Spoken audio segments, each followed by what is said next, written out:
الرحمن الرحیم انشاءاللہ العزیز آج ہم قرآن پاک کے 21ویں پارے کی تہجد میں سماعت کریں گے، جس میں 5 سورتیں ہیں۔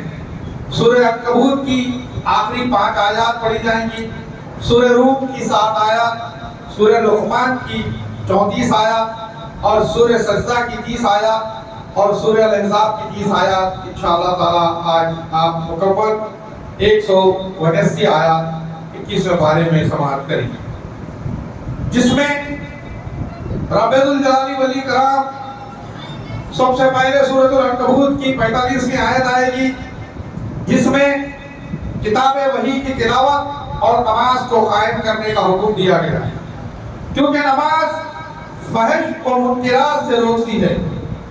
اللہ کا ذکر سب سے بلند و بالا ہے، اور اہل کتاب کے ساتھ اللہ بحث و مباحثہ نہ کرنے کا حکم دیتا ہے۔ اگر کرنا بھی ہے تو اس طریقے سے کریں جو عمدہ طریقہ ہو، اور ان کے ساتھ جو ان میں ظالم ہے اور صاف ان سے اعلان کر دو کہ ہمارا تو اس کتاب پر بھی ایمان ہے جو ہم پر اتاری گئی ہے، اور اس پر بھی ایمان ہے جو تم پر اتاری گئی ہے، ہمارا تمہارا معبود ایک ہی ہے، ہم سب اسی کے فرما بردار ہیں، پھر ہم سب اس کے حکم بردار ہیں۔ پھر فرمایا گیا ہے اللہ کے رسول صلی اللہ علیہ وسلم کو کہ کہہ دیجئے کہ مجھ میں اور تم میں اللہ گواہ ہے، وہ آسمان و زمین کی ہر چیز کا مالک ہے۔ جو لوگ باطل کے ماننے والے اور اللہ تعالیٰ سے کفر کرنے والے ہیں وہ زبردست نقصان اور گھاٹے میں ہیں۔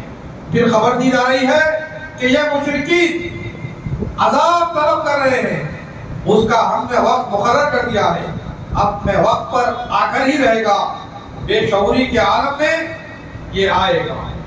پھر اہل ایمان کو ہجرت کا حکم دیا گیا ہے کہ اے میرے ایماندار بندو، میری زمین بہت کشادہ ہے، سو تم میری ہی عبادت کرو، ایسی جگہ سے ہجرت کریں جہاں اللہ کی عبادت کرنی مشکل ہو اور دین پر قائم رہنا دوبر ہو رہا ہو، جس طرح مسلمانوں نے پہلے مکے سے حبشہ کی طرف اور بعد میں مدینے کی طرف ہجرت کی۔ پھر فرمایا گیا موت کی حقیقت پیش کی گئی ہے کہ ہر نفس کو موت کا مزہ چکھنا ہے، اور اللہ فرماتا ہے ہمارے پاس ہی تمہیں آنا ہے۔ اہل ایمان اور عمل صالح کرنے والوں کے درجات بیان کیے گئے کہ ان کے لیے جنت میں مہمان خانے ہیں جس کے نیچے سے نہریں بہ رہی ہوں گی، عمل کرنے والوں کا بہترین بدلہ ہے، کیونکہ انہوں نے صبر کیا اور اللہ پر اعتماد و توکل کیا ہے۔ پھر جانوروں کی حقیقت بیان کی گئی ہے جو اپنی روزی محفوظ نہیں کر سکتے، اس کے باوجود اللہ تعالیٰ انہیں روزی عطا فرماتا ہے، اور تم کو بھی وہی روزی عطا کرتا ہے۔ پھر بیان کیا گیا ہے کہ اللہ تعالیٰ اپنے بندوں میں سے جس کو چاہتا ہے روزی میں کشادگی عطا فرماتا ہے، اور جس کو چاہتا ہے روزی میں تنگی کر دیتا ہے، اور وہ بہتر جاننے والا ہے۔ پھر دنیا کی حقیقت بیان کی گئی ہے کہ یہ دنیا صرف کھیل تماشا ہے، تماشے کے سوا کچھ نہیں ہے، اور آخرت دائمی ٹھکانہ ہے۔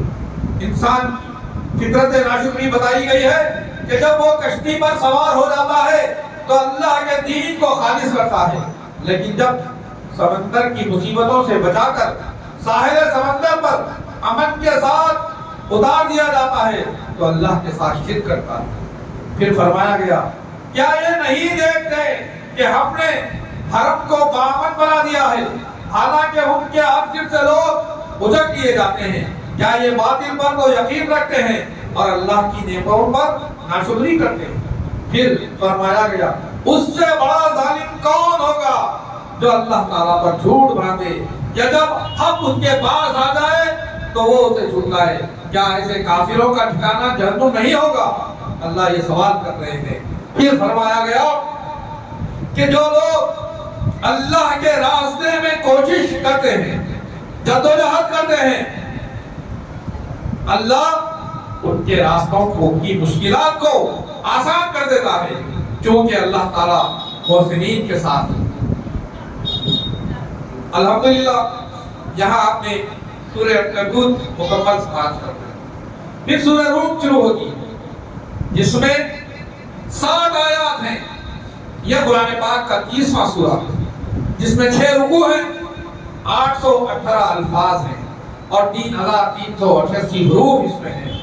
سورہ روم ایک ملک کا نام ہے اور اس میں اس کا تذکرہ کیا گیا ہے، اسی سے اس کا نام سورہ روم رکھا گیا۔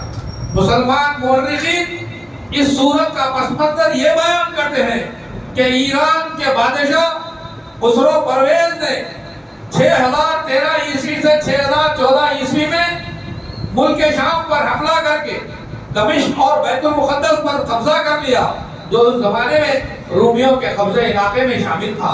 یہ زمانہ رسول اکرم صلی اللہ علیہ وسلم کی ہجرت سے 7 سال قبل کا ہے۔ روم کی سلطنت اہل کتاب کی تھی اور ایرانی مشرک کافر تھے۔ اس شکست کا مسلمانوں کو بہت غم ہوا۔ جب مشرکین مکہ نے قرآن کی یہ بشارت سنی تو ظاہری حالات کے حساب سے اسے امر محال سمجھا اور ابو جہل نے ابو بکر کے ساتھ یہ شرط لگائی۔ ابو بکر نے کہا 5 سال میں یہ ہوگا کہ پھر رومی ایرانیوں کو شکست دیں گے۔ رسول اکرم صلی اللہ علیہ وسلم کے سامنے جب ابو بکر نے یہ بات رکھی تو آپ صلی اللہ علیہ وسلم نے فرمایا کہ تم نے وقت کب رکھا ہے، کیونکہ بضا کا لفظ 3 سے 10 تک کے لیے استعمال ہوتا ہے۔ ابو بکر نے اس شرط کی معیار کو 9 سال تک کر لیا اور اسی اثنا میں رومی دوبارہ فتح یاب ہو گئے۔ پھر فتح روم کی خوشخبری سنائی گئی کہ روم کو غلبۃ الروم، آپ قرآن میں پڑھتے ہیں کہ غلبہ روم کی بشارت سنائی گئی، وہ چند سالوں میں دوبارہ روم پر غالب آ جائیں گے اور مومنین کو خوشی ہوگی۔ یہ سب اللہ کی مدد سے ہوگا، یہ اللہ کا وعدہ ہے۔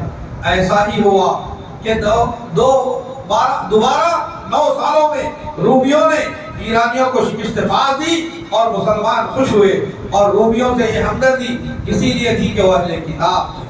پھر کافروں کی فطرت بیان کی گئی ہے کہ وہ صرف دنیاوی زندگی کی ظاہر پرستی ہی کو وہ جانتے ہیں، اس لیے کہ وہ آخرت سے غافل ہیں۔ پھر فرمایا گیا کہ انہوں نے زمین میں چل پھر کر یہ نہیں دیکھا کہ ان سے پہلے لوگوں کا انجام کیسا برا ہوا، وہ ان سے بہت زیادہ توانا اور طاقتور تھے۔ انہوں نے بھی زمین میں بوئی جوتی تھی اور ان سے زیادہ آباد کی تھی، اور ان کے پاس ان کے رسول روشن دلائل لے کر آئے تھے۔ یہ تو ناممکن تھا کہ اللہ تعالیٰ ان پر ظلم کرتا، لیکن دراصل وہ خود اپنی جانوں پر ظلم کرتے تھے۔ پھر آخر برا کرنے والوں کا بہت ہی برا انجام ہوا، اس لیے کہ وہ اللہ کی آیتوں کو جھٹلاتے تھے اور ان کی ہنسی اڑاتے تھے۔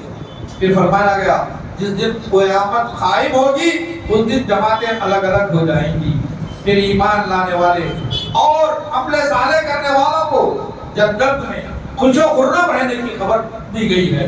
کافروں اور اللہ کی آیتوں کا انکار کرنے والوں کو اللہ نے عذاب کی خبر سنائی ہے۔ پھر یہاں اس کے بعد اللہ تعالیٰ کی تعریف بیان ہوتی ہے، اس کی ربوبیت بیان کی گئی ہے کہ صبح و شام زمین و آسمان پر اسی کی تعریف ہے۔ اللہ کی پیدا کردہ نشانیوں میں سے مردوں کو زندہ کرنا اور زندوں کو موت دینا ہے۔ اسی طرح وہ زمین کو زندگی دیتا ہے، اسی طرح اس نے مٹی سے تمہیں پیدا کیا اور چلتا پھرتا انسان بنایا، اسی طرح تمہارے میاں بیوی کے جوڑے پیدا کیے جس سے تم زندگی کا سکون اور آپس کی محبت حاصل کرتے ہو۔ اسی طرح ہم نے تم کو مختلف زبانوں والا بنایا اور مختلف رنگوں والا بنایا۔ اسی نے رات اور دن پیدا کیا تاکہ رات کو آرام کرو اور دن میں اس کا فضل تلاش کرو۔ وہی تم کو بجلی کی کڑک اور بادلوں کی گرج سے بارش کی خبر دیتا ہے اور مردہ زمین کو زندہ کرتا ہے۔ زمین و آسمان اسی کے حکم سے کھڑے ہیں. زمین و آسمان کی تمام مخلوقات اسی کی تعریف میں لگی ہوئی ہے، جس نے مخلوق کی ابتدا کیا اور اختتام بھی کرے گا. ان سب چیزوں میں عقل رکھنے والے، علم رکھنے والے، غور و فکر کرنے والوں کے لیے نصیحت ہے. پھر حکم دیا گیا ہے کہ اللہ ہی کی طرف رجوع کریں، اسی کا تقوی اختیار کریں، نماز قائم کریں اور شرک سے بچتے رہیں. اس سے معلوم ہوا کہ نماز پڑھنے والے بھی شرک کا ارتکاب کر سکتے ہیں، اور یہ ہو رہا ہے. پھر انسان کی فطرت ناشکری بیان کی گئی ہے کہ جب اسے تکلیف و مشقت چھوتی ہے تو اللہ کی طرف رجوع ہوتا ہے. عاجزی وہ انکساری منت و سماجت کے ساتھ اس سے رجوع کرتا ہے. جب تکلیف دور ہو جاتی ہے اور راحت مل جاتی ہے تو وہ شرک کرنے لگتا ہے.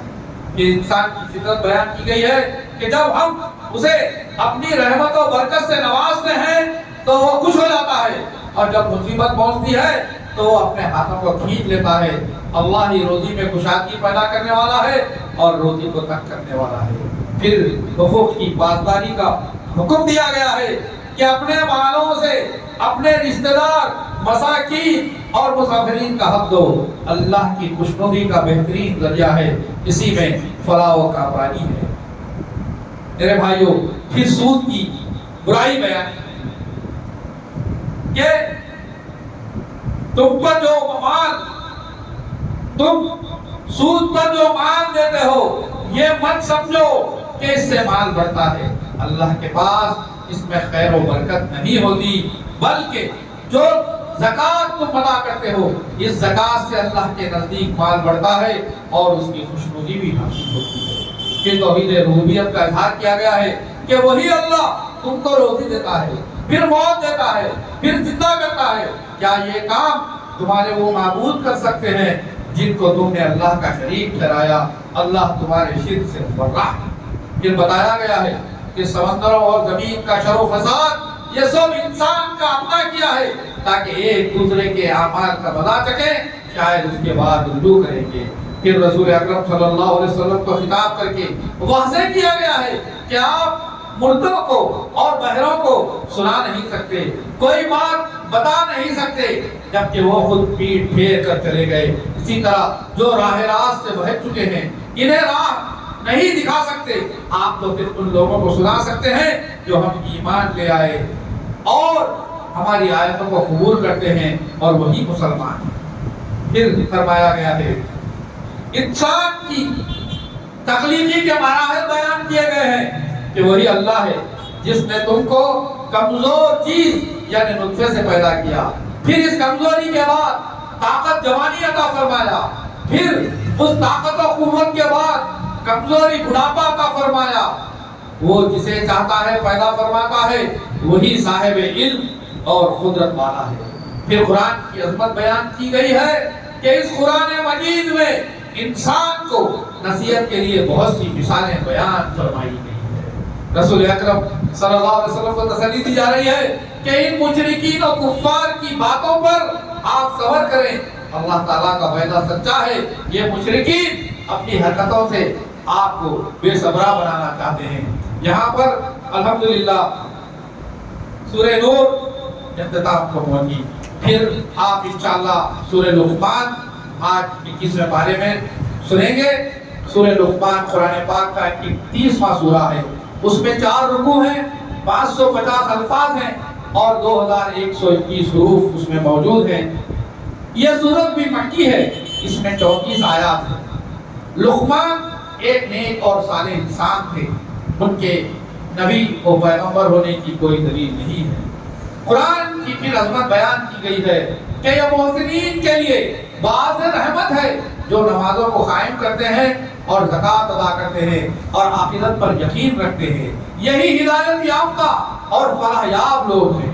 ان لوگوں کی مذمت کی گئی ہے جو لوگوں کو اللہ کے راستے سے ہٹانے اور گمراہ کرنے کے لیے لہو الحدیث یعنی ناچ گانا موسیقی کھیل تماشا خریدتے ہیں اور لوگوں کو فراہم کرتے ہیں اور اللہ کی باتوں کو مذاق کا ذریعہ بناتے ہیں. ان کے لیے رسوا کن عذاب تیار ہے.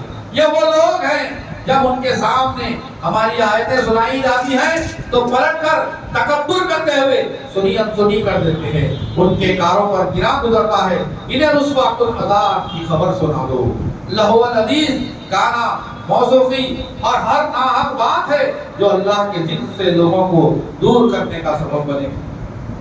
مفسرین کہتے ہیں کہ یہ آیت نضر بن حارث کے بارے میں نازل ہوئی، جو عراق اور شام جا کر خیزر اور کسرا کی حکایات کی کتابیں لایا تھا اور کفار قریش کو سنا کر قرآن سے دور رہنے کی کوشش کرتا تھا۔ نضر بن حارث نے لوگوں کو قرآن سے باز رکھنے کے لیے ایسی لونڈیاں بھی خرید رکھی تھی جو رسد و سرور میں ماہر تھی۔ جب اسے مکے کے کسی اہم آدمی کے بارے میں معلوم ہوتا تو وہ اسلام اور قرآن سے متاثر ہو رہا ہے تو وہ اس کے پیچھے اپنی کسی لونڈی کو لگا دیتا جو اسے اپنی محفلوں میں بٹھاتی اور اسلام کی طرف سے اس کی توجہ پھیر دیتی۔ پھر حضرت لقمان کی نصیحت بیان کی گئی ہے جو اپنے بیٹے کو کر رہے تھے کہ اے میرے بیٹے، شرک نہیں کرنا کیونکہ شرک سب سے بڑا ظلم ہے۔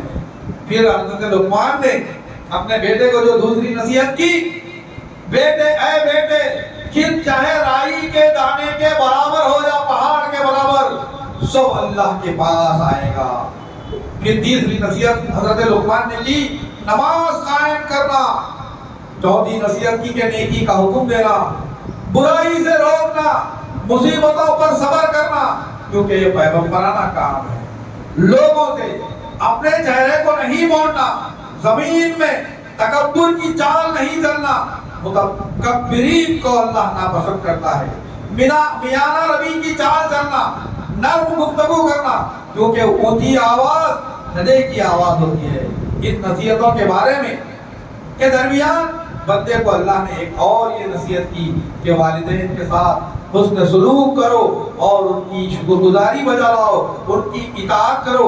اگر وہ مشرک ہو اور وہ تمہیں شرک پر اصرار کریں تو ان کی یہ بات نہ مانو بلکہ دنیاوی معاملات میں خیر خواہی کرتے رہو۔ پھر محسنین کی صفت بیان کی گئی ہے کہ جو کوئی اللہ کی رضامندی و خوشنودی حاصل کرے گا وہی محسن ہے، اسی نے دین اسلام کے مضبوط کڑے کو تھام لیا ہے۔ پھر اللہ کی حمد و ثنا بیان کی گئی ہے کہ اگر ساری دنیا کے درختوں کو قلم بنا دیا جائے اور 7 سمندروں کے پانی کو سیاہی بنا دی جائے اور اس سے اللہ کی تعریف حمد و ثنا لکھی جائے تو درد اور سیاہی ختم ہو جائے گی لیکن اللہ کی تعریف باقی رہ جائے گی۔ پھر ایک مثال کے ساتھ انسان کی فطرت بیان کی گئی ہے کہ کشتیاں سمندر میں چلتی ہیں اور اللہ کی نعمتیں لے آتی ہے، اور یہی کشتی جب سمندر کے بھور میں پھنس جاتی ہے تو تم اللہ کے دین کو خالص کرتے ہوئے اسے پکارتے ہو۔ جب اللہ اس بھور سے نجات دیتا ہے تو اس کی ناشکری کی جاتی ہے اور انسان متکبر بن جاتا ہے۔ پھر روز قیامت کی ہولناکی بیان کی گئی ہے کہ جس دن باپ بیٹے سے بھاگے گا، بیٹا باپ سے بھاگے گا تاکہ کوئی کسی سے کچھ مانگ نہ لے۔ اللہ کا وعدہ سچا ہے، دنیاوی زندگی کے دھوکے میں مت رہو۔ اللہ کے علم و ادراک کا تذکرہ ہے کہ اللہ ہی کو قیامت کے دن کا علم ہے، وہی بارش برسانے والا ہے۔ ماں کی پیٹ میں کیا ہے، نر و مادہ، ان کی تقریر سب اللہ کے علم میں ہے۔ آدمی کیا کمائے گا اور آدمی کہاں مرے گا یہ سب باتیں اللہ ہی کو معلوم ہے۔ یہاں سورہ لقمان مکمل ہوئی، پھر آپ انشاءاللہ آج سورہ سجدہ کی بھی تلاوت سنیں گے۔ یہاں سورہ سجدہ قرآن پاک کا 32واں سورہ ہے، اس میں 3 رکوع ہیں، 374 الفاظ ہیں اور 1523 حروف اس میں موجود ہے۔ یہ سورت بھی مکی ہے جس میں 30 آیات ہیں۔ اس سورت کی فضیلت میں امام بخاری و مسلم میں ایک روایت آئی ہے کہ حضرت ابو ہریرہ بیان فرماتے ہیں کہ رسول اکرم صلی اللہ علیہ وسلم جمعہ کے دن فجر کی نماز میں سورہ سجدہ اور سورہ دہر پڑھا کرتے تھے۔ اسی طرح ترمذی شریف میں ایک روایت آئی ہے کہ حضرت جابر بیان فرماتے ہیں کہ رسول اکرم صلی اللہ علیہ وسلم جب تک سورہ سجدہ اور سورہ مبارک نہیں پڑھتے تھے سوتے نہیں تھے، یعنی ہر روز آپ کا معمول تھا کہ سوتے وقت ان دونوں سورتوں کی تلاوت آپ فرمایا کرتے تھے۔ پھر اس میں اللہ کی توحید بیان کی گئی ہے کہ اس نے قرآن کو نازل کیا، اسی نے 6 دنوں میں زمین و آسمان کی تخلیق فرمائی اور عرش پر مستوا ہوا، زمین و آسمان کے سارے معاملات کو وہی دیکھتا ہے۔ ملائکہ روزانہ آسمان سے زمین پر آتے ہیں، اس کی مسافت 1000 سال کی ہے۔ اسی نے انسان کو مٹی سے پیدا فرمایا اور اس میں جان ڈالی اور اسے دیکھنے والا اور سننے والا اور دل رکھنے والا بنایا۔ پھر ملک الموت کی حقیقت بیان کی گئی ہے کہ موت دینے والے فرشتے اللہ نے مکلف کر دیے ہیں، وہ الہی موت دیں گے۔ مجرموں کے متعلق خبر دی گئی ہے کہ جب یہ اپنی آنکھوں سے اللہ کے عذاب کو دیکھ لیں گے تو سر کے بل گر جائیں گے اور کہیں گے کہ اے ہمارے رب، ہم نے تیرا عذاب دیکھ لیا، سن لیا، ہم کو دنیا میں لوٹا دے تاکہ اچھا عمل کریں۔ اللہ انہیں دھتکارے گا اور کہے گا اگر ہمیں ہدایت دینا مقصود ہوتا تو ہم ہر نفس کو ہدایت دے دیتے، لیکن ہمارا قول سچ ہے اور حق ہے کہ ہم اس جہنم کو بہت سے انسانوں اور جنوں سے بھر دیں گے۔ پھر اہل ایمان کی صفات بیان کی گئی ہے کہ ہماری آیتوں پر وہی لوگ ایمان لانے والے ہیں جو ہمارے ذکر پر سجدہ ریز ہو جاتے ہیں اور ہماری خوب تعریف بیان کرتے ہیں، گھمنڈ و غرور نہیں کرتے، جو اپنے بدتروں پر خوف اور جنت کی خواہش کے ساتھ اپنے بستروں پر لیٹے ہیں اور ہماری عطا کردہ روزی خرچ کرتے ہیں۔ پھر بتایا گیا ہے کہ انسان کی آنکھوں کی ٹھنڈک جس چیز میں ہے اسے اللہ بخوبی جانتا ہے اور وہی عطا کرنے والا ہے۔ پھر بتایا گیا مومن اور فاسق دونوں برابر نہیں ہو سکتے، بلکہ مومنین کو نعمتوں والی جنت عطا کی جائے گی اور فاسقوں کا ٹھکانہ جہنم ہوگا۔ انہیں چھوٹے عذاب کے بعد بڑا عذاب دیا جائے گا۔ فاسق وہ لوگ ہیں جو دین جانتے ہیں لیکن اس پر عمل نہیں کرتے۔ پھر بنی اسرائیل کو مومنین کی تعریف بیان کی جا رہی ہے کہ ان لوگوں نے صبر کیا تو ہم نے ان میں سے ایسے پیشوا بنائے جو ہمارے حکم سے لوگوں کو ہدایت کرتے تھے اور ہماری آیتوں پر یقین رکھتے تھے۔ پھر خبر دی جا رہی ہے کہ حساب و کتاب کا دن آنے والا ہے جو دن کافروں کے لیے نفع بخش نہیں ہوگا۔ اے نبی، ان کافروں کو ان کے حال پر چھوڑ دیجئے اور ان کی باتوں سے اعراض کیجئے۔ آپ انتظار کیجئے اس دن کا اور وہ بھی انتظار کریں گے۔ الحمدللہ یہاں سورہ سجدہ مکمل ہوئی۔ پھر 21ویں پارے میں جو آخری سورت ہے اس کو جو ہے سورۃ الاحزاب ہے، جو مدنی سورت ہے، قرآن پاک کا 23واں سورہ ہے۔ اس میں 9 رکوع ہیں، 1303 الفاظ ہیں اور 5618 حروف ہیں۔ یہ سورت بھی مدنی ہے اور اس میں 73 آیات ہیں، جس کی 30 آیات آج 21ویں پارے میں پڑھی جائے گی۔ اس میں غزوہ احزاب کا تذکرہ آیا ہے، اسی لیے اس سورت کا نام سورۃ الاحزاب ہے۔ نبی اکرم صلی اللہ علیہ وسلم کو اللہ خطاب کر کے تقوی اختیار کرنا اور کفار و منافقین کی باتیں نہ ماننے کا حکم دیتا ہے اور حکم دیا گیا ہے جو وحی آپ پر نازل کی گئی ہے اسی وحی کی پیروی کریں، اللہ پر توکل کرتے رہیں، اللہ سب سے بہترین ذمہ دار اور نگہبان ہے۔ طلق بن حبیب کہتے ہیں تقوی کا مطلب ہے کہ اللہ کی اطاعت اللہ کی دی ہوئی روشنی کے مطابق کرے اور اللہ سے ثواب کی امید رکھے اور اللہ کی معیت اللہ کی دی ہوئی روشنی کے مطابق ترک کر دے، اللہ کے عذاب سے ڈرتے رہے۔ پھر اظہار اور متنبی کے احکام بیان کیے گئے ہیں کہ اگر کسی نے اپنی بیوی کو ماں کہہ کر پکارا تو وہ منعی ہو جاتی۔ اللہ کی آیتیں نازل ہونے سے پہلے لوگ اظہار کرتے تھے، اگر کسی نے اپنی بیوی کو ماں کی جانب تشبیہ دیا تو اس کا مطلب یہ ہوتا تھا کہ تجھے طلاق ہو گئی، لیکن اب میاں بیوی دونوں کا تعلق ختم اس طریقے کی نفی کی گئی ہے۔ اسی طرح دور جاہلیت میں لوگ لے پالک متنبی کو اپنا بیٹا تسلیم کر لیتے تھے اور اسے اپنا نام بھی دے دیتے تھے، اس سے منع کیا گیا ہے اور حکم دیا گیا ہے کہ متنبی کو ان کے والدین ہی کے ناموں کی نسبت دی جائے۔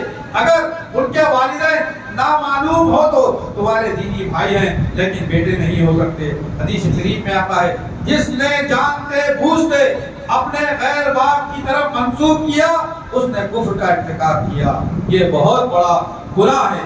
پھر نبی اکرم صلی اللہ علیہ وسلم کی عظمت بیان کی گئی ہے کہ پیغمبر مومنوں پر خود ان سے بھی زیادہ حق رکھنے والے ہیں اور پیغمبر کی بیویاں مومنوں کی مائیں ہیں اور رشتہ دار کتاب اللہ کی روح سے بنسبت دوسرے مومنوں اور مہاجروں کے آپس میں زیادہ حقدار ہیں، مگر یہ کہ تم اپنے دوستوں کے ساتھ حسن و سلوک کرنا چاہو، یہ حکم الہی میں لکھا ہے۔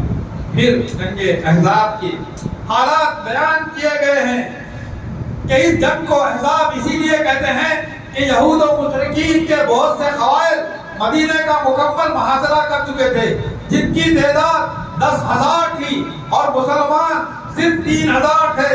رسول اکرم صلی اللہ علیہ وسلم نے قبیلہ بنو نذیر جو کہ یہودیوں کا قبیلہ تھا، اس کی مسلسل بدعتیوں کے سبب مدینے سے جلا وطن کر دیا تھا، تو خیبر میں جا کر آباد ہوئے اور مشرکین مکہ کو مدینے پر حملے کے لیے ابھارا، اور خود بھی یہودی قبائل جو مدینے کے اطراف تھے جیسے بنو قریظہ، غطفان وغیرہ بھی آمادہ جنگ کر لیا۔ جب آمادہ جنگ کر لیا، جب رسول اکرم صلی اللہ علیہ وسلم کو اس کی خبر ہوئی تو آپ نے صحابہ سے مشورہ کیا۔ اس جنگ کو جنگ خندق بھی کہتے ہیں، کیونکہ مدینے کی حفاظت کے لیے سلمان فارسی کے مشورے سے خندق کھودی گئی۔ یہ سن 5 ہجری کا واقعہ ہے۔ اللہ تعالیٰ نے اس جنگ میں مسلمانوں کی مدد کی اور سخت ہوا کو جاری کیا اور آسمانی لشکروں کو نازل فرمایا، جس سے دشمنوں کے خیمے اکھڑ گئے اور قدم ڈگمگائے گئے، وہ مجبور ہو کر واپس چلے گئے۔ اس موقع پر منافقین نے بد کرداری کا ثبوت دیا، وہ گھروں میں چھپنے اور راہ فرار اختیار کرنے کی نیت کر چکے تھے۔ دشمن کے لشکر کو دیکھ کر منافقین گھبرا گئے اور اللہ اور اس کے رسول کے وعدے کا انکار کر دیا۔ جب اہل ایمان نے لشکروں کو دیکھا تو اللہ اور اس کے رسول کے وعدے کی تصدیق کی۔ یہاں اہل ایمان کو نصیحت کی گئی ہے کہ رسول اکرم صلی اللہ علیہ وسلم سب سے بہترین نمونہ ہیں ان لوگوں کے لیے جو اللہ سے ملاقات اور آخرت پر یقین رکھتے ہیں۔ پھر امت المومنین سے خطاب کیا گیا ہے اور انہیں تنبیہ کی گئی ہے کہ اگر وہ دنیا کی زیب و زینت اور زندگی کی طرفدار ہیں تو جو مانگے دیے جاؤ گے، لیکن اس کے بعد رسول سے تمہارا رشتہ ختم ہو جائے گا۔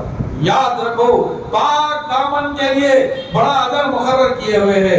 اے نبی کی بیویوں، تم سے کوئی اگر فحش کا شکار ہو تو اللہ دوہرا درجے کا عذاب دے گا۔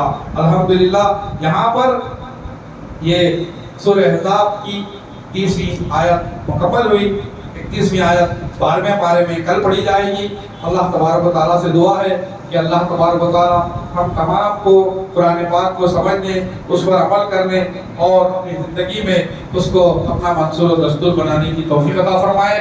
اللہ تعالیٰ ہمیں شب قدر کی نعمتوں سے مالا مال فرمائے، اس کے اجر و ثواب کو ہمارے لیے مختص فرمائے، ہمارے گناہوں کو معاف فرمائے، ہماری خطاؤں کو درگزر فرمائے، ہمیں ایمان و احتساب کے ساتھ روزے رکھنے کی توفیق عطا فرمائے۔ رمضان کی اس ایک ماہ کی ٹریننگ کو ہمارے لیے اللہ تبارک و تعالیٰ آسان فرمائے۔ ماں باپ کی زندگی میں بھی ہمیں اسی طرح ایمان و یقین کے ساتھ زندگی گزارنے کی توفیق عطا فرمائے۔